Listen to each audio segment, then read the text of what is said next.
උදෑසන 6යි. මේ ශ්‍රී ලංකා ගුවන්විදුලි සංස්ථාවයි. මෙන්න ප්‍රවෘත්ති. සංස්කරණය එදිරිවීර ගුණසේකර, ප්‍රකාශය සේනක උබේසිංහ. විදේශ අමාත්‍යවරයාගෙන් මානව හිමිකම් කොමසාරිස්වරයට පිළිතුරු. ජනාධිපතිතුමා සිවිල් ක්‍රියාකාරකයින් හමුවීම ජිනීවා මානව හිමිකම් කවුන්සිලයේ පැසසුමට. රටේ පාලනය අකර්මණ්‍ය කිරීමට විපක්ෂය කටයුතු කරන බවට චෝදනා. කොවිඩ් ආසාදිතයින් සංඛ්‍යාව 4,90,000ට ආසන්න වෙයි. වසංගතයෙන් ආරක්ෂා වීමට එන්නත්කරණය හැර වෙනත් විකල්පයක් නොමැති බව යලිත් අවධාරණය කෙරේ. ප්‍රතිශක්තිකරණ එන්නත් දෙකම ලබාගත් මෙරට පුද්ගලයන් සංඛ්‍යාව 1,06,00,000 දක්වා ඉහළට. ගත වූ පැය 24 තුළ වැඩිම කොවිඩ් මරණ රුසියාවෙන්. ශ්‍රී ලංකා දකුණු අප්‍රිකා අවසන් පන්දුවාර 2020 ක්‍රිකට් තරගය අද. විදේශ අමාත්‍ය මහාචාර්ය ජී.එල්. පීරිස් මහතා අද එක්සත් ජාතීන්ගේ මානව හිමිකම් කවුන්සල සැසිවාරය ඇමතීමට නියමිතයි. එහිදී විදේශ අමාත්‍යවරයා එක්සත් ජාතීන්ගේ මානව හිමිකම් කොමසාරිස් මිචෙල් බැචලට් මහත්මිය ශ්‍රී ලංකාව සම්බන්ධයෙන් ඉදිරිපත් කළ කරුණුවලට පිළිතුරු ලබා දෙනු ඇත. මිචෙල් බැචලට් මහත්මිය කවුන්සිලේ පළමු දිනය වූ ඊයේ සිය වාර්ෂික වාර්තාව පිළිබඳව යාවත්කාලින කිරීමක් ඉදිරිපත් කළාය. ශ්‍රී ලංකාවේ වගකීම් හා ප්‍රතිසන්ධාන ක්‍රියාවලිය පිළිබඳව ඇයගේ ඉදිරිපත් කිරීමේදී විශේෂ අවධානයක් යොමු විය. ත්‍රස්තවාදයේ වැළැක්වීමේ පනත යටතේ අත්අඩංගුවට ගෙන සිටි LTT සමාජිකයෝ 16 දෙනෙකු නිදහස් කිරීම පිළිබඳව ඇයගේ ප්‍රශංසාව හිමි වූ අතර සෙසු පිරිස නිදහස් කරන ලෙසද ඇය යෝජනා කළාය. ජනාධිපතිතුමා සිවිල් ක්‍රියාකාරීන් හමුවීමද බැචලට් මහත්මියගේ ඇගයීමට ලක්විය. එම යාවත්කාලීන කිරීම පිළිබඳ සාමාන්‍ය විවාදය අද පෙරවරු 10ට ආරම්භ වේ. ජිනීවාහිදී පැවැත්වෙන එක්සත් ජාතීන්ගේ මානව හිමිකම් කවුන්සිලයේ 48 වෙනි නිත්‍ය සැසිය ලබන මාස 8 වෙනිදා දක්වා පැවැත්වීමට නියමිතයි. රටවල් 40කට අධික සංඛ්‍යාවක මානව හිමිකම් තත්ත්වයන් එහිදී සාකච්ඡාවට ගැනේ. මානව හිමිකම් පිළිබඳ අන්තර්ක්‍රියාකාරී විවාද 30කට වඩා පැවැත්වීමටද නියමිතයි. විපක්ෂයට අවශ්‍ය වන්නේ කොවිඩ් වසංගත තත්ත්වයෙන් රට මුදා ගැනීමට නොව පාලන බලය ලබා ගැනීමට බව අමාත්‍ය ගාමිණී ලොකුගේ මහතා චෝදනා කරයි. මෙය ජනමතය විමසිය යුතු අවස්ථාවක් නොවේ. විපක්ෂ නායකවරයා එවැනි ප්‍රකාශයක් සිදු කිරීම තුළින් ඔහු තුළ පවතින බලලෝභීත්වය පිළිඹු වේ. වත්මන් රජය නිසි වේලාවට මැතිවරණ පවත්වා තිබේ. පළාත් සභා මැතිවරණය පවා අක්‍රිය කළේ යහපාලන රජය බව අමාත්‍යවරයා පෙන්වා දෙයි. රජයට අවශ්‍ය වන්නේ රට නිරවුල්ව ඉදිරියට ගෙන යාම පමණි. එහෙත් සමගි ජන බලවේගය ජනතා විමුක්ති පෙරමුණ ඇතුළු පාර්ශවවල අරමුණ රටේ පාලනය අකර්මණ්‍ය කිරීම බව අමාත්‍යවරයා වැඩිදුරටත් සඳහන් කරයි. අතිගරු ජනාධිපතිතුමත් මහින්ද රාජපක්ෂ අග්‍රාමාත්‍යතුමත් මේ රටේ විද්‍යුතුන් පිළිගන්න නායකයෝ දෙන්නේ. විද්‍යුතුන්ගෙත් එක්ක සාකච්ඡා කළා තමයි මේ වගේ අවස්ථාවක කටයුතු කරන්නේ. ඒකම සෑම කෙනෙකුටම තමන්ගේ අදහස ප්‍රකාශයට පත් කරන්න, මාධ්‍යයට කතා කරන්න බලය ලැබිලා තියෙනවා. දැන් අද කවුරු හරි ඉල්ලා අසුනොත් ඒ හිතන්නේ රජයේ හිඳ නෑ. ඒගොල්ලොන් අතරත් මතභේද තියෙනවා අපි දන්නවා. එක දොස්තර මහත්තයෙක් කොතෙන්ට හරි ගත්තොත් අනික් දොස්තර මහත්තයාකට විරුද්ධ වෙනවා. ඒක මේ අද රටේ ප්‍රසිද්ධ කතන්දරයක්. ඒ හින්දා රජය බලන්නේ මේ හැම කටයුත්තක්ම නිරවුල් කරගෙන මේ රට ඉදිරියට ගෙනහිල්ලා මේ රටේ තියෙන මේ ප්‍රශ්න වලින් බේරන්න. මෙරට කොවිඩ් ආසාදිත සංඛ්‍යාව 4,88,482ක් දක්වා ඉහළ ගොස් තිබේ. ඊයේ දිනය තුළ ආසාදිතයෝ 2,560 දෙනෙක් හඳුනාගත්හ. තවත් කොවිඩ් මරණ 135ක් සෞඛ්‍ය සේවා අධ්‍යක්ෂ ජනරාල්වරයා ඊයේ තහවුරු කළේය. ඉන් 109 දෙනෙකු වයස අවුරුදු 60 සහ ඊට වැඩි අය බව රජයේ ප්‍රවෘත්ති දෙපාර්තමේන්තුව නිවේදනය කරයි. ඒ අනුව මෙරට සිදුව ඇති සමස්ත කොවිඩ් ආසාදිත මරණ සංඛ්‍යාව 11,431ක් දක්වා ඉහළ ගොස් තිබේ. නිරෝධායන ඇඳිරි නීතිය පනවා තිබුණද ජනතාව ඊට අනුගතව ක්‍රියා කරන බවක් දක්නට නොමැත. මෙය බරපතල ගැටලුවකි.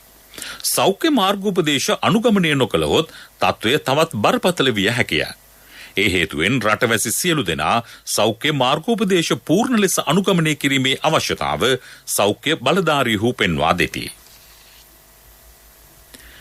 එන්නත් කරන වැඩපිළිවෙල මෙරට තුළ සාර්ථකව ක්‍රියාත්මක වේ. වයස අවුරුදු 20න් ඉහළ සියලු පාර්ශව එන්නත් කිරීමේ වැඩපිළිවෙල දිවයිනේ සෑම දිස්ත්‍රික්කයක්ම ආවරණය වන පරිදි ආරම්භ කර ඇති බව නියෝජ්‍ය සෞඛ්‍ය සේවා අධ්‍යක්ෂ ජනරාල් විශේෂඥ වෛද්‍ය හේමන්ත හේරත් මහතා සඳහන් කරයි. පාසල් දරුවන්ට එන්නත ලබා දීම සම්බන්ධයෙන් දිනවකවානු තීරණය කිරීම බෝවන රෝග පිළිබඳ උපදේශක කමිටුව මගින් සිදු කරන බව හෙතෙම ජාතික ගුවන්විදුලියට කීවේය. යම් මොහොතක මේ පිළිබඳව අවශ්‍යතාවයට අනුව අනුමැතිය ලැබුණොත් ඒක ක්‍රියාත්මක කිරීමට අවශ්‍ය සැලසුම් සකස් වෙමින් පවතිනවා. ඒ වගේම මේ වෙනකොටත් අපිට දැනගන්න ලැබිලා තියෙනවා දැනට අපිට ෆයිසර් එන්නත් ලැබෙන්නේ ඉතා සුළු ප්‍රමාණවලින්. නමුත් ඉදිරියේදී ඊට වඩා විශාල ප්‍රමාණවලින් ලැබෙනවා කියලා. එහෙම ලැබුණොත් මම හිතනවා ඒ වෙනකොට අපිට විශේෂඥ වෛද්‍යවරුන්ගෙන් අපිට අර ඒ සම්බන්ධයෙන් නිර්දේශ ලැබිලා තියෙනවා නම් ඒක ක්‍රියාත්මක කිරීම ගැටලුවක් වෙන එකක් නෑ. කොවිඩ්-19 වසංගතයෙන් ආරක්ෂා වීමට එන්නත්කරණය හැර වෙනත් විකල්පයක් නොමැති බව විශේෂඥ වෛද්‍ය අනුරුද්ධ පාදිනිය මහතා පවසයි. එන්නත්කරණය හේතුවෙන් රෝගයේ සංකූලතා අවම වේ. රෝගීන් මේ යාමේ ප්‍රතිශතය අවම කර ගැනීම සඳහා එන්නත්කරණය අත්‍යවශ්‍ය බව හෙතෙම පෙන්වා දේ. කොරෝනා රෝගයට මුහුණ දීම සඳහා තියෙන ක්‍රමවේදය තමයි අපේ ප්‍රතිශක්තිය ශක්තිමත් කරන්න ඕනේ. කෘත්‍රිමව ප්‍රතිශක්තිය ශක්තිමත් කරන ක්‍රමවේදය තමයි එන්නත්කරණය කියලා කියන්නේ. අනිත් ක්‍රමය තමයි අපි අපේ ප්‍රතිශක්තිය ශක්තිමත් වෙන ආහාර සහ දිවි පැවතුම් වලට යෑම. දැනට බටහිර විද්‍යාවට අනුව එන්නත්කරණය ඇවිල්ලා තියෙනවා විවිධ එන්නත් ගණනාවක්. එන්නත්කරණය නිසා රෝගයේ සංකූලතා නැත්නම් ඒක නිසා අමාරු වෙන එක ඔක්සිජන් අවශ්‍යතාවය, රෝහල්ගත වීම සහ මිය යාම කියන කාරණා අඩු වෙන බව නිරීක්ෂණය කරලා තියෙනවා. 80 ඉඳලා 15% විතර දක්වා එක එන්නතක් දුන්නාම අඩු වෙනවා කියලා, එන්නත් දෙකම දුන්නාම 4% දක්වා අඩු වෙනවා කියලා. කොහොම වුණත් එන්නත්කරණය කියන කාරණේ සහ ප්‍රතිශක්තිකරණ පද්ධතියට යම්කිසි ප්‍රශ්න ඇති වෙයි කියලා විරෝධතා ඇතිවීම ලෝකයේ පුරාම තියෙන එක කාරණයක්. ඒක නිසා සමහරව දෙපැත්තකට මේ ගැන අභියෝග කරගන්නවා. නමුත් එන්නත්කරණය මේ වෙලාවේ බටහිර විද්‍යාව අනුව සහ ලෝක සෞඛ්‍ය සංවිධානය අනුව රටක කොරෝනා මර්ධනය සඳහා තියෙන ක්‍රමවේදයේ හැටියට යෝජනා කරලා තියෙනවා. මේ ප්‍රවෘත්ති ශ්‍රී ලංකා ගුවන්විදුලි සංස්ථාවෙන්. ස්වර්ණ ප්‍රදීප උකත් සේවාව ඔබට හුරු පුරුදු මහජන බැංකුවෙන්.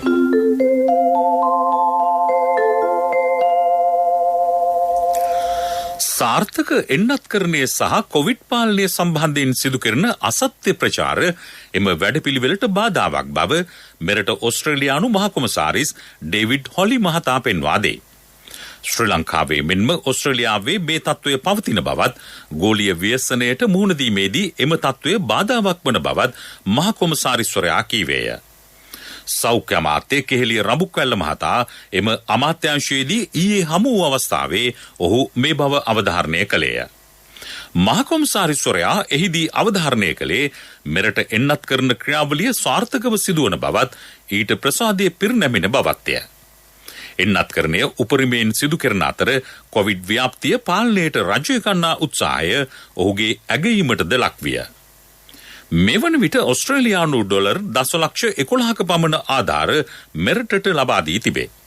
ශ්‍රී ලංකාව හා ඔස්ට්‍රේලියාව අතර රාජ්‍යතාන්ත්‍රික සම්බන්ධතාවට වසර 70ක් පිරීම නිමිත්තෙන් සෞඛ්‍ය අමාත්‍යවරයාට මහකොමසාරිස්වරයා සමරු තිලනයක්ද පිරිනැමුවේය. මෙරට එන්නත් කරන ක්‍රියාවලියට සහ කොවිඩ් පාලනයට ලැබෙන අන්තර්ජාතික සහයෝගිතාව අගය කළ සෞඛ්‍ය අමාත්‍යවරයා එහිදී ඔස්ට්‍රේලියාවේ සහාය තවදුරටත් අපේක්ෂා කරන බවද පැවසීය.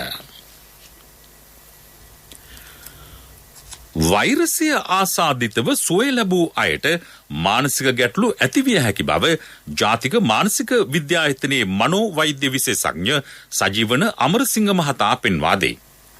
ඇතිවන මානසික ආතතිය වැනි තත්ත්වයන් පාලනය කර ගැනීම සඳහා වහාම ප්‍රතිකාර සඳහා යොමු විය යුතු බව ඔහු සඳහන් කරයි. රෝග ලක්ෂණ පිළිබඳ බිය වෙන්න හොඳ නැහැ. ඒ රෝග ලක්ෂණ වැඩි නම් ඒ සම්බන්ධව සායනයකට යොමු වෙන්න ඕන. නමුත් මේ මානසික රෝගී තත්ත්වය ගොඩක් අයට බොහොම සුළු මට්ටමකට තියෙන. ඊට එහාට යන්න පුළුවන් සමහර අයගේ. මානසික විෂාදයක් දක්වා යන්න පුළුවන්. දවස පුරාම හිතේ දුක ගතියක්, කිසිම ප්‍රබෝධයක් නැති ගතියක්, ඇඟට පණ නැති ගතියක්, අර වෙනද විනෝද වෙච්ච දේවල් වලින් ඒගොල්ලන්ට කිසිම විනෝදයක් ලැබෙන්නේ නැහැ. වෙනද සතුට වෙච්ච දේවල් වලින් සතුටක් ලැබෙන්නේ නැහැ. හැම දෙයකම දුකයි. මේ වගේ තත්ත්වයකදී මානසික වෛද්‍ය උපදෙස් පතන්න වෙනවා. 1926 ජාතික මානසික සෞඛ්‍ය ආයතනයේ විශේෂ ටෙලිෆෝන් අංකයක් තියෙනවා. පැය 24ම විවෘතයි. උපදෙස් අවශ්‍ය කෙනෙකුට ඒ අංකයට කතා කරන්න පුළුවන්. ඒ වගේම ලංකාව පුරා හැම මහරෝහලකම මානසික වෛද්‍ය සායන තියෙනවා.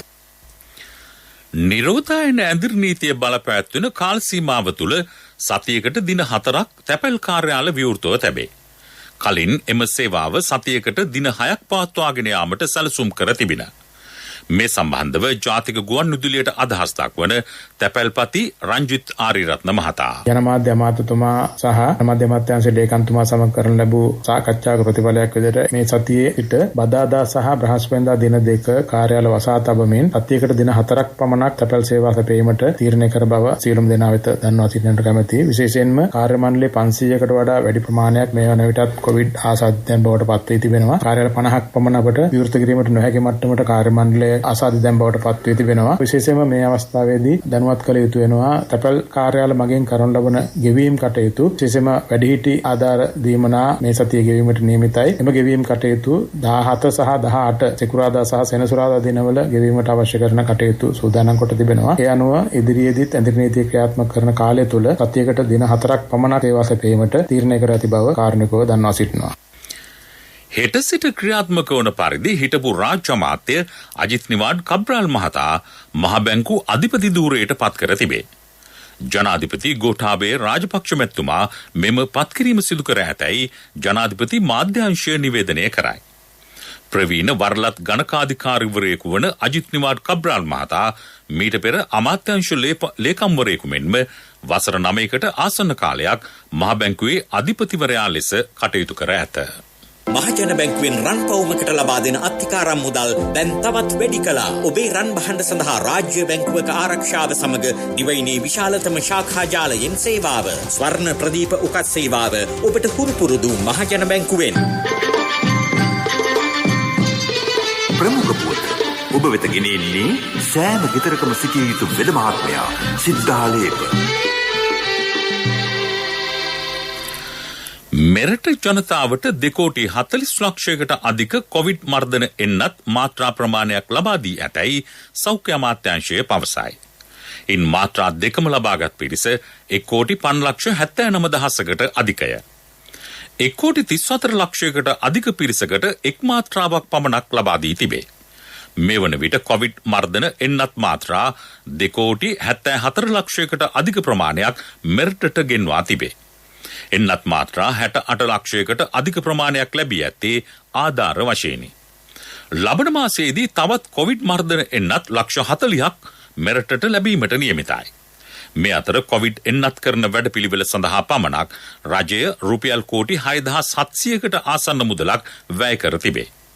එන්නත් කරන වැඩසටහන සාර්ථකව සහ අඛණ්ඩව දිවයින පුරා ක්‍රියාත්මකයි. මේ අතර දෛනිකව වැඩිම පිරිසකට එන්නත් ලබා දී ඇති ලොව රටවල් අතර ප්‍රමුඛ ස්ථානයේ තවදුරටත් රැඳී සිටීමට ශ්‍රී ලංකාව සමත් වේ. Our World in Data web අඩවියට අනුව ජනගහනයෙන් ප්‍රතිශතයක් ලෙස පසුගිය සතියේ වැඩිම පිරිසකට දෛනිකව එන්නත් ලබා දී ඇත්තේ ශ්‍රී ලංකාවයි. ප්‍රමුඛ පුවත් ඔබ වෙත ගෙන ආවේ සෑම ගෙදරකම සිටිය යුතු වෙද මහත්මයා සිද්ධාලේප. ශක්ති හඬ අවධානය පිණිසයි. 2020 රැකියා විරහිත උපාධිධාරීන් රැකියාගත කිරීමේ ජාතික වැඩසටහන යටතේ අභ්‍යාසලාභී පුහුණුවට අනුයුක්ත කර ඇති උපාධිධාරීන්ගේ පුහුණුව තවත් මාස 6කින් දීර්ඝ නොකරන ලෙස සංවර්ධන නිලධාරී සංගමය රජයෙන් ඉල්ලීමක් කරයි. මේ මොහොතේ රජය කළ යුත්තේ ඔවුන් කඩිනමින් ස්ථීර කර රාජ්‍ය සේවයේ වගකීම් පැවරීම බව එම සංගමය පෙන්වා දෙයි. රාජ්‍ය පරිපාලන අමාත්‍යාංශයේ ලේකම්තුමනි මේ ඔබේ විශේෂ අවධානයටයි. විදෙස් පුවත්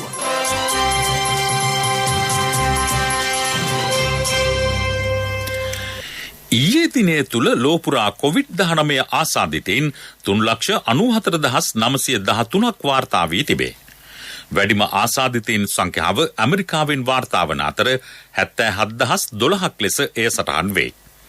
ඉන්දියාවෙන් වාර්තා වන ආසාදිතයින් සංඛ්‍යාව 24,479කි. තුර්කියෙන් ආසාදිතයෝ 24,613ක් හඳුනාගත්හ. ඉරානයෙන් හඳුනාගත් ආසාදිතයින් සංඛ්‍යාව 22,541කි. ඊයේ දිනය තුල ලෝපුරා කොවිඩ් මරණ 6,431ක් වාර්තා වී තිබේ. වැඩිම මරණ සංඛ්‍යාව රුසියාවෙන් වාර්තා වේ. 719ක් ලෙස එය සටහන්ව ඇත.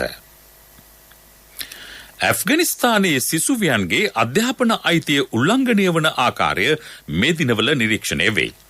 සිසුවියන්ට සීමා සහිතව අධ්‍යාපනය ලැබිය හැකිවද ඔවුන්ට පිරිමින් හා එක්ව අධ්‍යාපනය ලැබීමට අවස්ථාවක් නොමැති බව එරට පාලන බලය හිමි තලිබාන් සංවිධානය නිවේදනය කරයි. එරට විශ්වවිද්‍යාලවල දේශන පැවැත්වෙන්නේ පිරිමි හා කාන්තා වශයෙන් වෙන්වවීම ජාත්‍යන්තරයේ අවධානයට ලක්ව තිබේ. කාන්තාවන්ට වෙනම නිල ඇඳුමක් හඳුන්වා දීමට පීවර ගන්නා බවද එරට රජය පවසයි. තලිබාන් සංවිධානයේ මෙම ක්‍රියාකලාපය ජාත්‍යන්තරයේ දැඩි දෝෂ දර්ශනයට ලක්ව තිබේ. පාලන බලය හිමිකර ගැනීමත් සමග කාන්තා අයිතින් සුරක්ෂිත කරන බවට තලිබාන් සංවිධානය පැවසුවද මෙවන විට එවැන්නක් දක්නට නොමැත. පෙරසර සංවර්ධනයක පුවත් සම්පින්ඩනය සංවර්ධන පුවත්.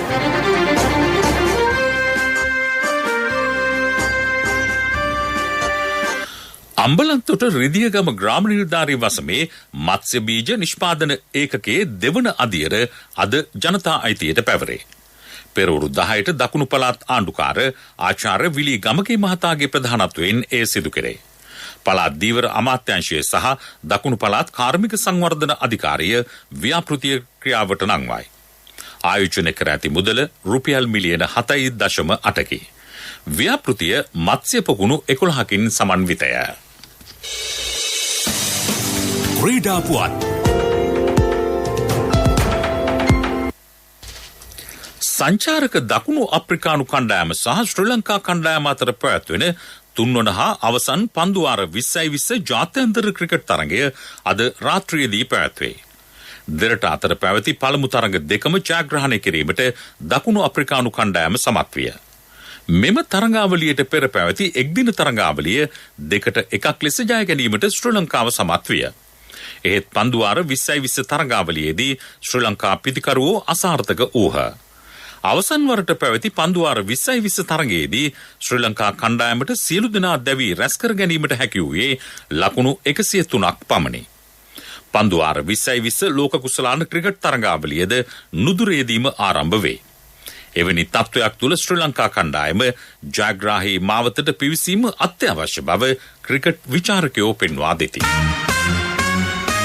ව්‍යාපාරික පුවත් ඔබ වෙත ගෙන එන්නේ ජාතික ඉතිරි කිරීමේ බැංකුවෙන් ඔබ වෙත ගෙන එන සියල් සපිරි ඇප් එක NSB Pay. නාඩු වී කිලෝවක් රුපියල් 55 බැගින් මිලදී ගැනීමට රජය තීරණය කරයි. ඊයේ පැවති අමාත්‍ය මණ්ඩල රැස්වීමේදී එම තීරණය ගෙන තිබේ.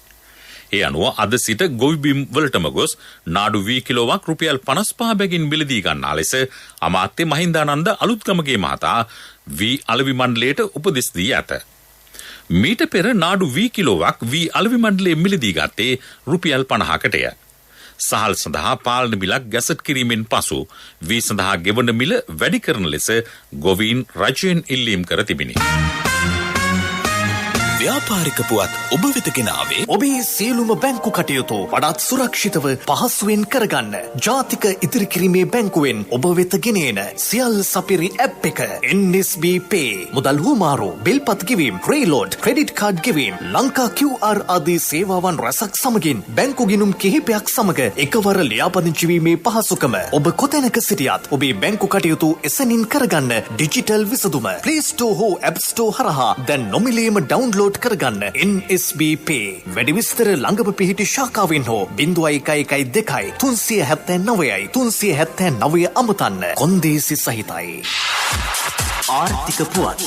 ආවරණය ඔබේ ඕනම අවශ්‍යතාවයකට සුදුසු මූල්‍ය විසඳුම් දෙන එන අය දියුණු වෙන අය එන LOLC සමූහය එන්න දියුණු වෙන්න. ලොකුලුණු කිලෝවක තොග මිල රුපියල් 130ක් ලෙස සටහන් වේ. ඉදිරියේදී එම මිල තවත් ඉහළ යා හැකි බව ගොවිහු පෙන්වා දෙති. කාබනික පොහොර වැඩි වශයෙන් යොදා ලූණු වගා කිරීමේ ප්‍රවණතාවක් වර්තමානයේ ඇති වී තිබේ. එය සාධනීය පියවරකි.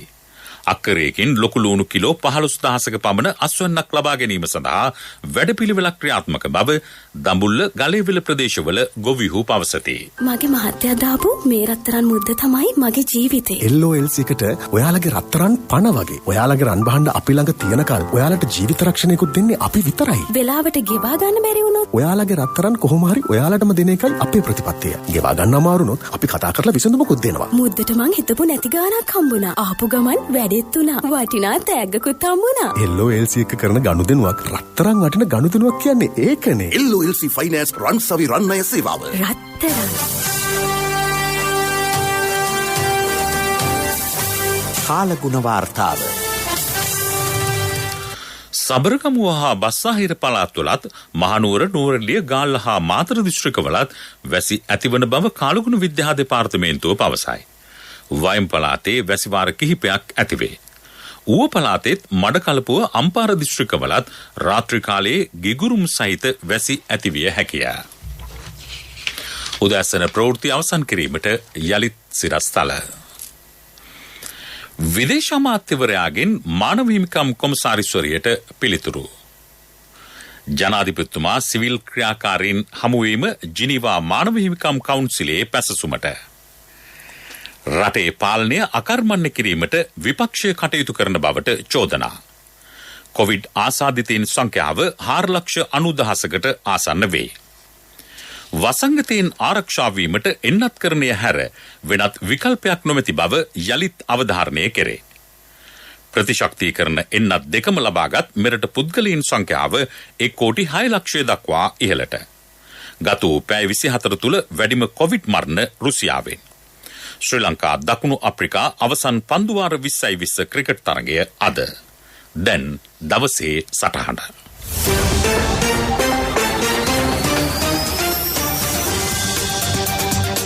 අග්‍රාමාත්‍ය මහින්ද රාජපක්ෂ මහතා ඉතාලියේ බොලොඤ්ඤාහි පැවැත්වෙන G20 අන්තර් ආගමික සංසදයේ ආරම්භක දිනය වූ ඊයේ පළමු සැසිවාරය අමතනවා. එහිදී අග්‍රාමාත්‍යවරයා සඳහන් කළේ අනාගතයේ රඳා පවතින්නේ එක් ජාතියක් වශයෙන් සිදුවන එකමුතුකම හා සහජීවනය මත බවයි. මේ උදාර චේතනාව අගමැතිතුමන් ප්‍රකාශ කරද්දී ඉතාලියේ සිටින අපේ රටේ ඒජන්තයින් එහිදී විරෝධය පළ කරනවා. සාමාන්‍යයෙන් දේශප්‍රේමී රජයක් බලයට පත්වුණු හැම අවස්ථාවකම මේ විරෝධතා තිබෙනවා. ඔබට මතක ඇති 2015-2019 මොනතරම් මේ අය සංයමයෙන් කටයුතු කළාද කියලා. එහෙම තමයි මුතු ඇටයක් වගේ මේ පුංචි රට අතීතයේ ඉඳලම විවිධ ආකාරයට ග්‍රහණයට ගන්න විවිධ දෙනා ඔට්ටු වෙනවා. යුද්ධය පැවති අවුරුදු 30ක කාලය පුරා ආයුධ සැපුවා. LTT පුහුණු කළා. දැන් මතවාදය පතුරනවා. කොහොමුණත් මේ දූපත මුළු ලෝකයටම විවෘත වෙලා තාක්ෂණය ලෝකයේම එකම යායක් කරද්දී අපි කොටස්කරුව බවට පත් වෙලා ඉවරයි. නමුත් යහපාලනය වගේ හංගන්න දෙයක් නැහැ. ජනතාවගේ ඇස් වහලා රට විනාශ කරන්න මේ රටේ නායකයන්ට ඕන කමක් නැහැ. ඒ නිසා සියලු විවේචන මතවාද ඔහේ තියෙද්දි මේ රට ඉස්සරහට යනවා. ලෝකීය ප්‍රජාතන්ත්‍රවාදී රාජ්‍යයන් නිරන්තරයෙන් මේ විවිධත්වයට ඉඩ දෙනවා. වර්ජන කරන අය දිගටම වර්ජන කරાવી. රජය සාමකාමී. නමුත් ජනතාවට අගතයක් වුණොත් රජය ඍජු තීන්දුව ගන්නවා. ඒක සහල් මාෆියාව මැඩපවත්වන්න කරපු වැඩසටහනින් පැහැදිලි වුණා. ටික දිනක් සතුටු කරලා බොහෝ දිනක් පීඩාවට පත් කරන එක නොවේ මේ රජයේ චින්තනය. කෙසේ වුණත් මේ වගේ වෙලාවක ඡන්දයක් තියන්න කියලාත් විපක්ෂය කියනවා. ඒක සාධාරණයි. මොකද රටකට ආදරයක් නැති, රටක් පිළිබඳ හැඟීමක් නැති බොහෝ දිනක් ක්‍රියා කරන්නේ මේ විදියට තමයි. මේ වසංගතයේදී විපක්ෂය මොකද්ද කළේ? මේ යන්නේ රටේ පුරවැසියන්. පක්ෂ පාට ભેද මේ සියල්ල ඔහේ තිබුණාවේ කියලා. ජනපති ගෝඨාභය මුළු රටම සුවපත් කරන්න හදනවා. විපක්ෂයේ බලය හොයනවා. බලයේ තියෙද්දී විපක්ෂයේ වගකීම් සහගත හැසිරීම පාස්කු ප්‍රහාරයෙන් මනාව පිළිඹු කළා. ජනතාව සිතනවා තව කරත් ඔච්චර තමා කියලා. ජනතාව බුද්ධිමත්. ඕන්නේ සියල්ල පිළිබඳව වග කියනවාට සැකයක් නැහැ.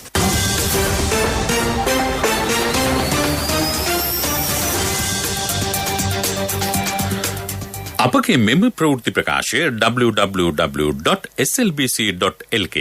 වෙබ් අඩවිය ඔස්සේද සවන් දිය හැකියි.